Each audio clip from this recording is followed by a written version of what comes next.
Step number 4 of the hypnotic language process is to allow yourself to be clear, concise, and precise. So to understand 4 steps to hypnotize anyone, make sure you watch this whole process from 1 to 4 and allow yourself to make changes in your life and other people's lives as well. Step number 4 kind of ties into step number 3 quite easily and quite nicely, because effectively you still are using hypnotic language patterns, but it's important to be clear and concise and let them know exactly what they need to do. Make sure you're telling them as if they don't speak your language as a first language. So for example, we speak English, I speak English, that's the only language I speak.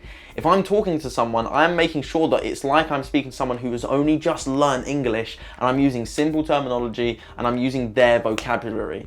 Now you do this by understanding and sort of preempting how they speak, the words they use. This is all in your pre-analysis before you even go anywhere near this process. You have to understand the words they use, the tonality they use, the pitches they use. All those type of things can really match someone and mirror someone for you to build better rapport, but also you need to just be crystal clear and tell them exactly what to do.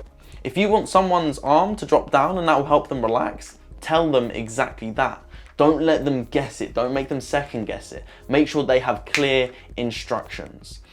Now you do have to be careful when you're doing this, because some people prefer the more authoritative way of doing it, whereas other people prefer to have a guide. And again, this is based on your judgment as a hypnotist, or if you're doing this with yourself, basing it on yourself. Do you need to be told what to do, or do you need to be advised what to do? And this is the way that you'll allow yourself to do it, so that when someone comes in and sits down or stands up, however you do your hypnosis, and you say to them, when I drop your arm down, you will go that much deeper into hypnosis.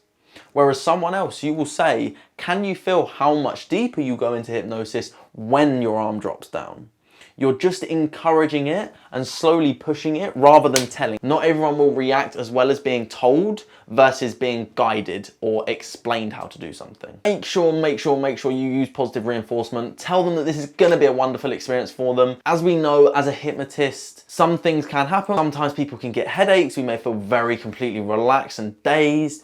These things do happen. Now they're not bad, and it's not a bad reaction. This is quite a normal reaction. Make sure that if anyone says that, you re-encourage them that it's perfectly fine, it's perfectly normal. Effectively, my analogy, what I always use, which was from one of my mentors, was imagine it like you're a snow globe. I've just shaken you up, so your mind is going everywhere at the moment. Things are flying around, the dust will settle. Make sure you use positive reinforcement and make sure that they are ensured from your mouth that they are safe. They are perfectly safe. This is perfectly fine. If you are doing this with other people, make sure that you know what you're doing. Don't just go and do this willy-nilly, because you do need to understand exactly how to help people if they go into all these certain states. And this is why it can be very important to understand how hypnosis works, what it does to us, so that you get the best outcome with the people that you either work with, or just you're doing it with friends and family, and you know that everything's going to be perfectly safe.